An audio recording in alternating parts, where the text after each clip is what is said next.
alunos. Muito bem, caros alunos. Vamos iniciar mais uma videoaula.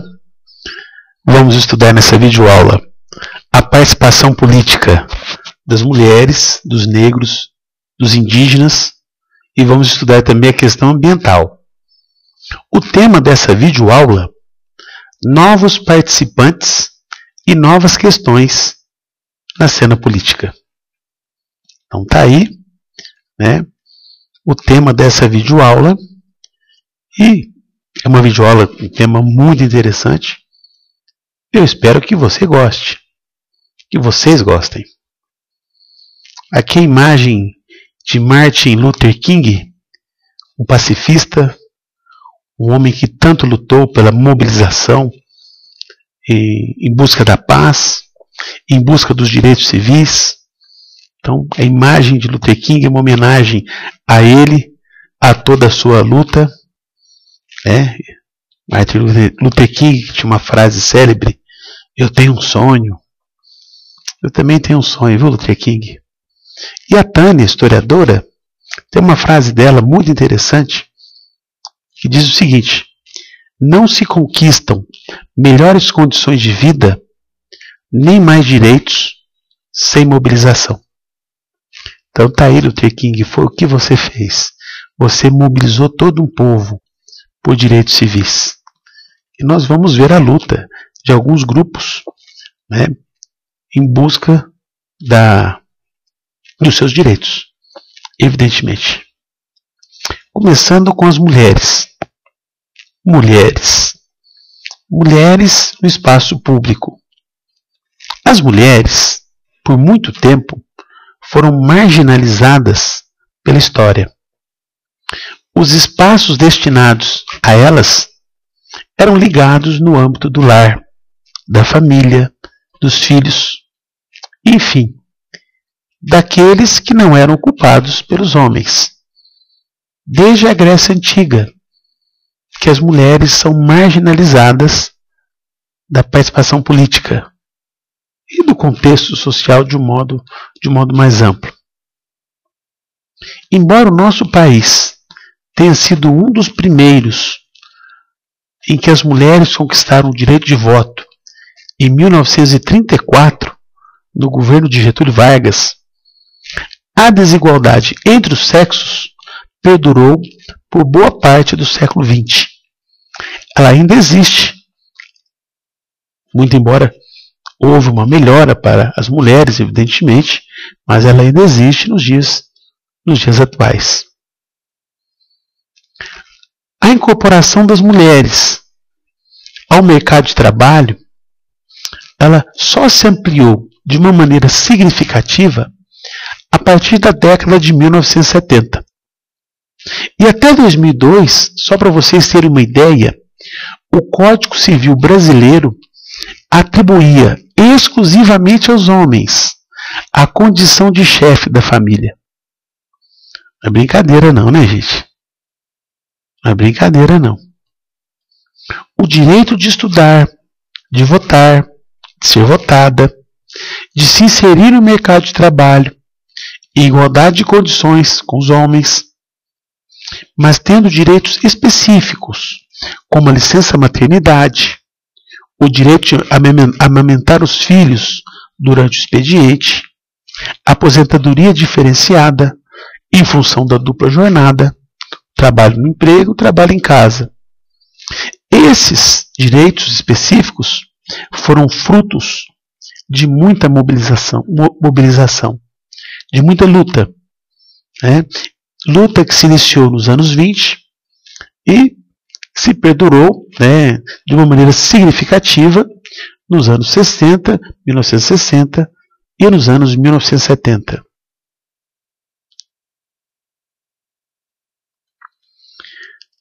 Segundo os dados do IBGE, isso é importante, gente, dados do IBGE, em 2004, mulheres eram cerca de 46,4% da população economicamente ativa, chamada PA.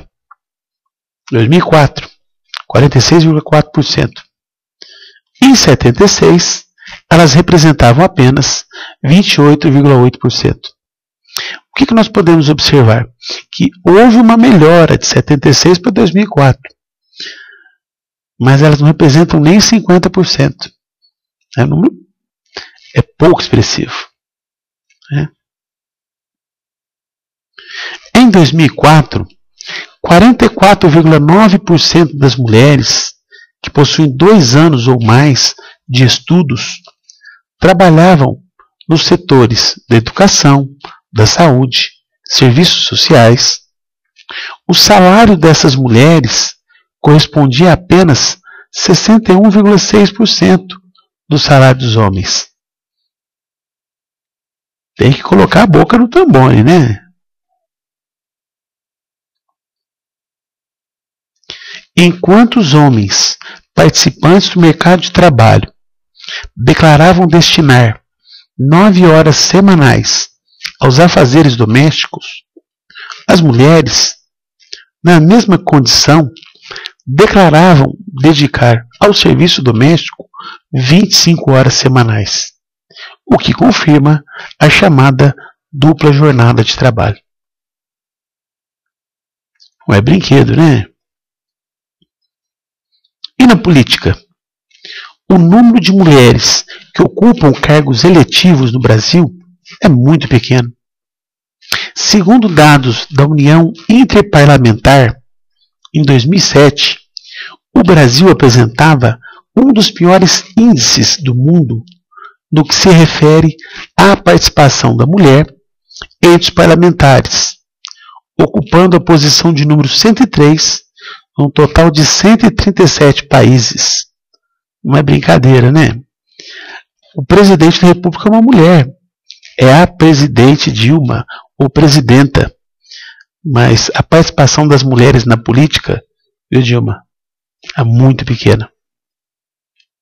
Só para vocês terem uma ideia, de acordo com o Centro Feminista de Estudos e Assessoria, nas eleições de 2006, foram eleitas 3 governadoras, num total de 24 governadores, 4 senadoras, num total de 27 senadores, 46 deputadas federais, num total de 513, e 123 deputadas estaduais, num total de 1.059. É brincadeira? Tem que participar da política, mulherada. Desculpa a expressão. Então, gente, a participação das mulheres na cena política brasileira é muito pequena.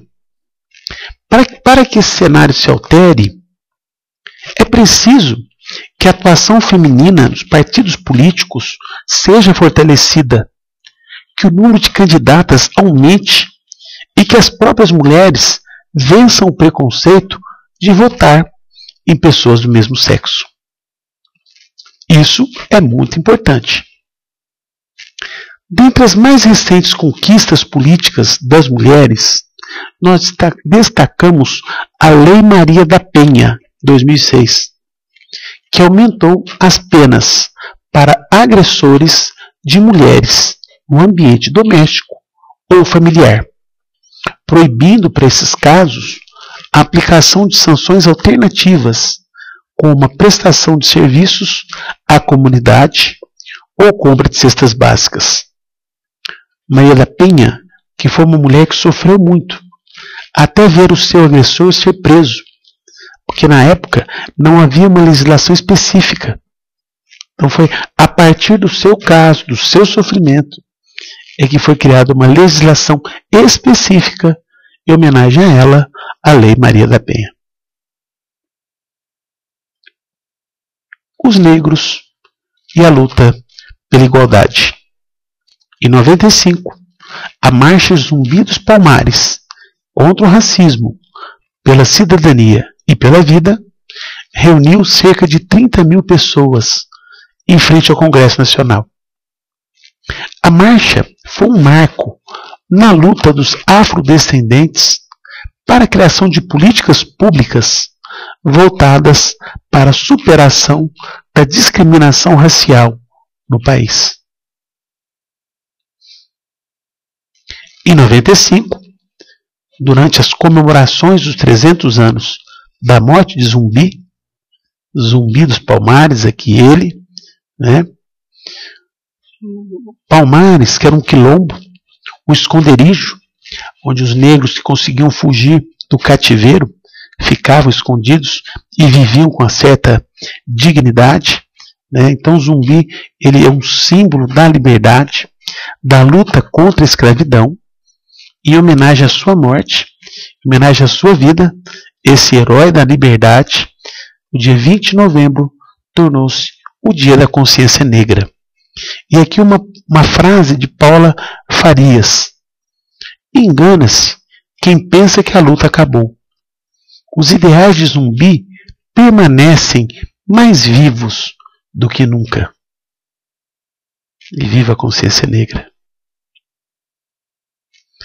Aqui são alguns dados interessantíssimos sobre a desigualdade entre negros e brancos no Brasil, que ela pode ser constatada em dados oficiais. Então vamos observar primeiro a composição racial do 1% de população mais rica do Brasil. 1% de população mais rica.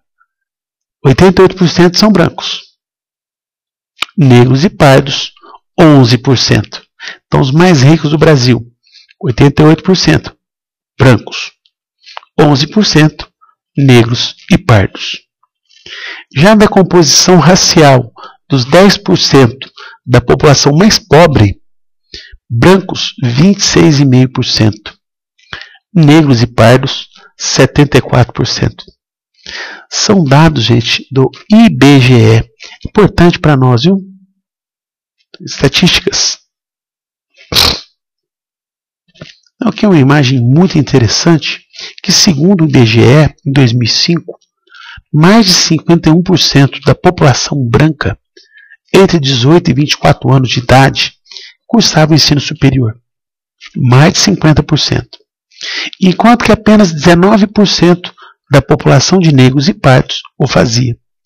Ou seja, mais de 50% dos brancos estavam frequentando as universidades e menos de 20% de negros e pardos é que estavam na universidade.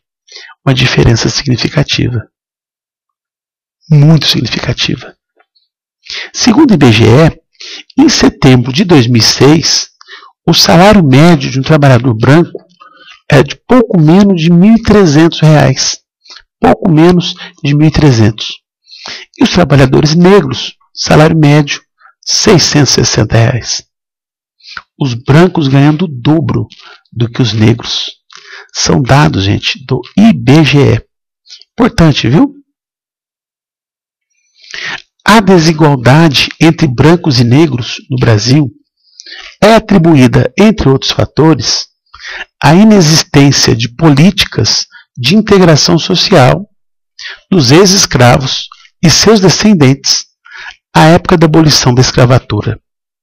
Ou seja, em 1888, quando a princesa Isabel, no dia 3 de maio, assinou a Lei Áurea, os ex-escravos foram para as ruas, foram para o morro, foram para as favelas, não tinham o que comer, não tinham trabalho, enfrentavam a concorrência dos imigrantes, que era uma mão de obra qualificada. Então muitos partiram para o mundo do crime, da violência. Infelizmente. Na luta contra séculos de exclusão socioeconômica, isso é importante para nós, e desvalorização cultural, o movimento negro obteve uma série de conquistas asseguradas pela Constituição de 88. Constituição de 88, ela é muito importante para o movimento negro, porque com ela veio a criminalização do racismo. Racismo hoje é crime inafiançável. O reconhecimento das comunidades remanescentes de quilombos ou comunidades quilombolas. A difusão e valorização por parte do Estado das manifestações culturais afro-brasileiras. São conquistas importantes do movimento negro. conquistas muito importantes. E aqui uma imagem muito bonita, mas muito bonita.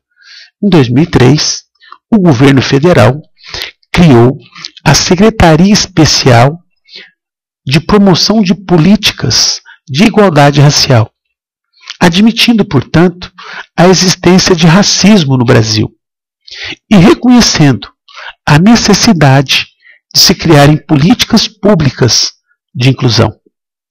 Olha só, em 1888, o governo deveria ter criado políticas de inclusão. Ele foi fazer isso somente em 2003, com certo atraso. Então, a igualdade racial tem que ser para valer. Que coisa mais linda, né? Que imagem linda, maravilhosa.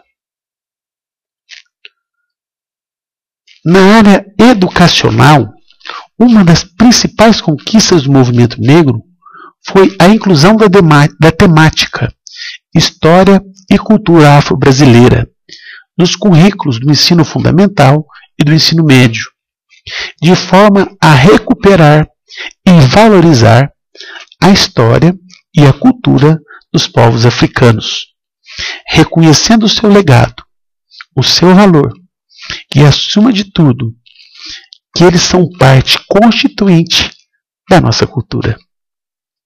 Isso é muito interessante. Olha que imagem linda, linda, maravilhosa.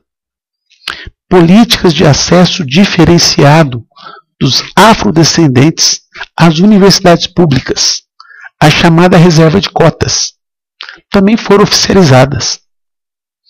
Uma iniciativa que gerou muita polêmica. Muita polêmica.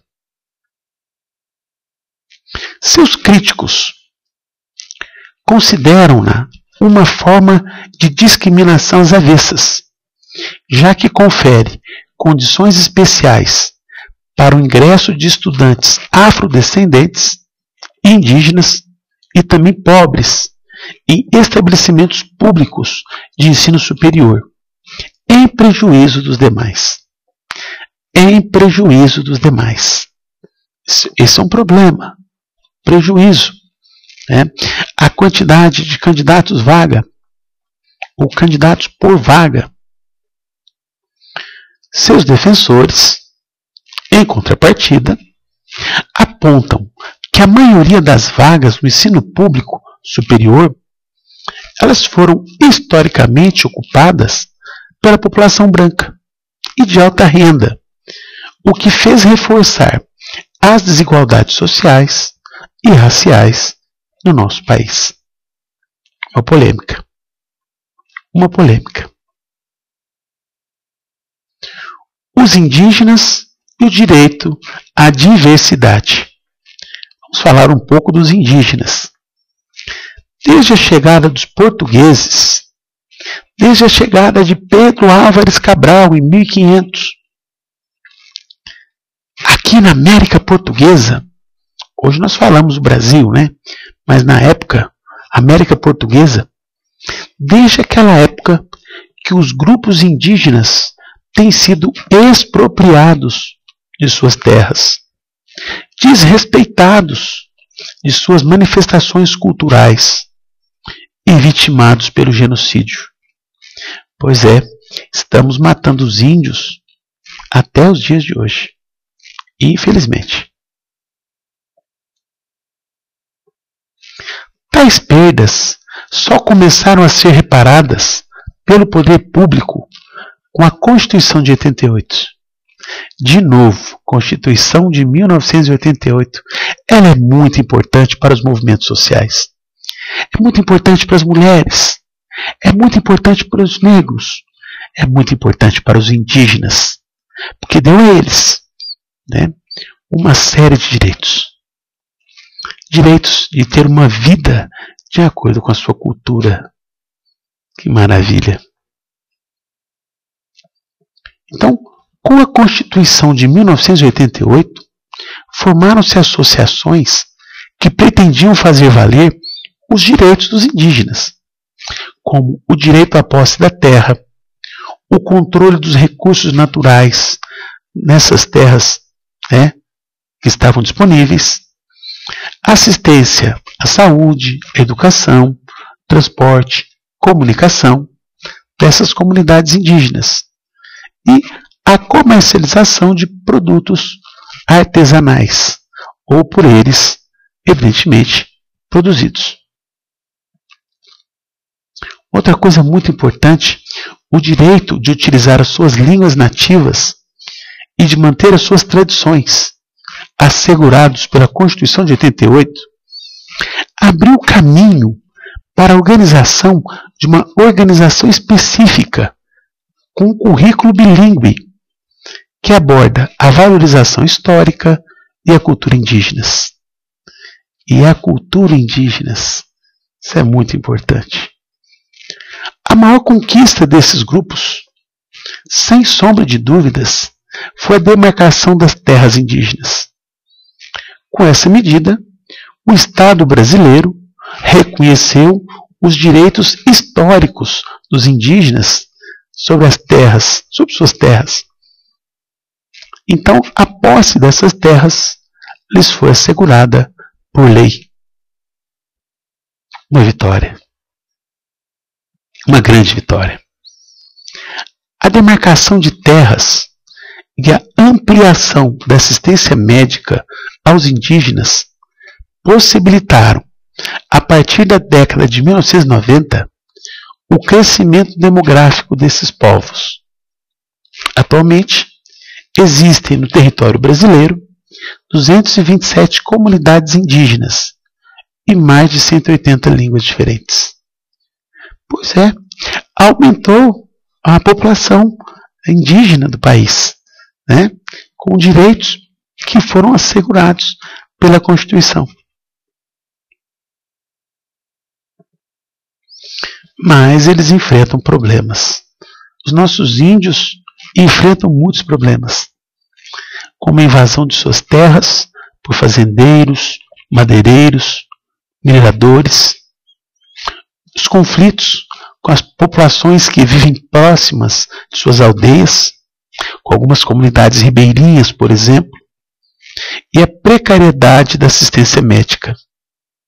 Se na nossa cidade a assistência médica feita pelo poder público não tem a qualidade que nós esperamos, imagine a assistência médica nas comunidades indígenas. Então, há muito a ser feito para eles. Meio ambiente e sobrevivência. Eis um tema muito oportuno para nós. Nos anos 70, enquanto nós vivíamos a chamada ditadura militar, aquele momento da nossa economia, do milagre econômico brasileiro, ou do milagre brasileiro, o governo fazia festa com a derrubada das árvores. Aliás, o desmatamento era símbolo do progresso. A Transamazônica é um exemplo disso. A rodovia que liga o estado do Amazonas à Paraíba é um exemplo de como era visto o desmatamento naquele momento histórico. Observe essas imagens, gente, fortíssimas. Fortíssimas. A partir da década de 1980, especialmente no início desse século, as questões ambientais ganharam destaque. A poluição do ar, das águas, a escassez de água no planeta, a ameaça de extinção de espécies, tanto de animais como vegetais, isso tem preocupado um número cada vez maior de pessoas. Essa que é a grande verdade. Muitas ONGs vêm demonstrando que é possível aliar desenvolvimento econômico e preservação, desde que sejam tomadas medidas que minimizem os danos causados ao meio ambiente e que se procure implantar em cada ecossistema as atividades econômicas que lhes são mais adequadas. Portanto, agora, a palavra de ordem é sustentabilidade. Sustentabilidade.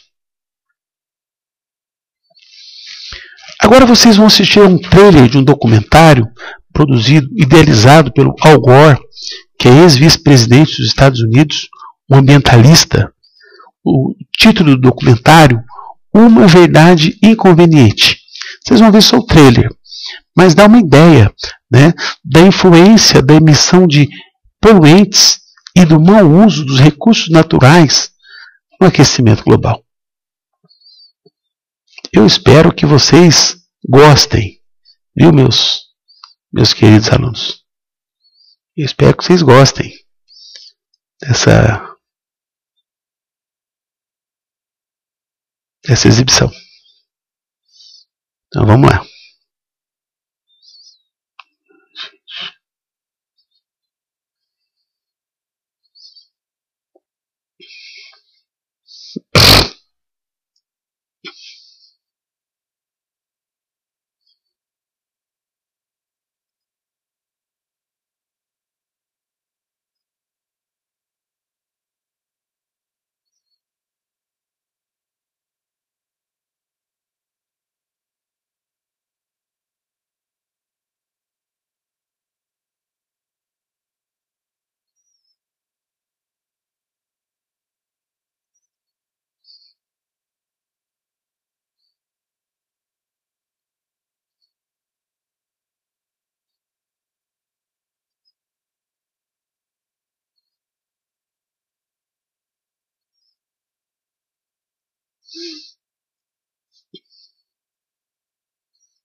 Pois é, galera.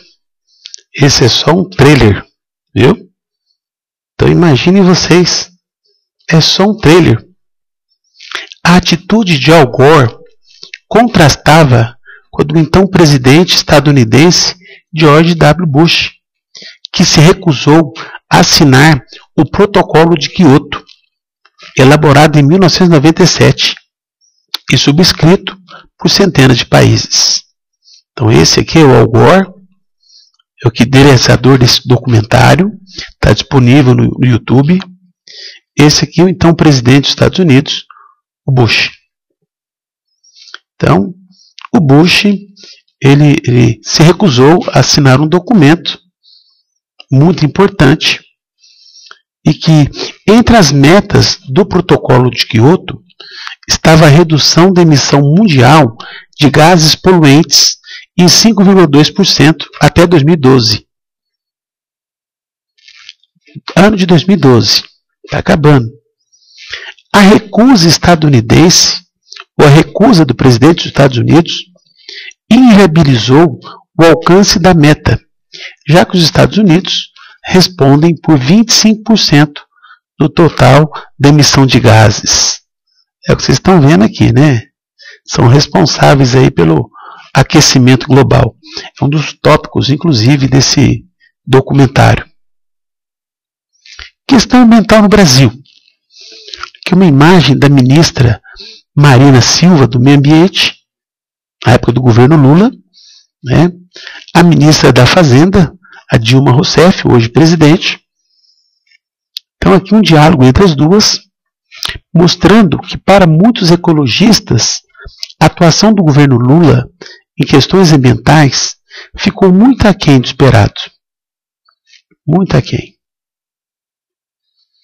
Quando do lançamento do PAC, Programa de Aceleração do Crescimento, o presidente deu sinais públicos de sua contrariedade com a demora do Ministério do Meio Ambiente em conceder licença ambiental para a construção de hidrelétricas e com as exigências feitas para essa concessão. Aqui até uma charge, né? A ministra do Meio Ambiente dizendo para o presidente: fiquei sem ambiente. E ela acabou deixando o ministério. E foi, inclusive, candidata a presidente da República. E assim, meus queridos alunos, nós vamos encerrar essa videoaula com outra frase da Tânia Fontolan, historiadora. Tudo o que comemos, a forma como moramos e nos locomovemos, nossos hábitos de consumo, nossa forma de descartar o lixo, tudo tem impacto sobre os outros seres e o planeta. Tudo o que fazemos tem impacto no meio ambiente. Nós temos uma responsabilidade muito grande. Viu, galera? Eu espero que vocês tenham gostado dessa videoaula. Agora sim, aí estão os créditos. Eu sei que vocês vão ter uma certa dificuldade em entendê-los. Mas muito obrigado e até a próxima videoaula.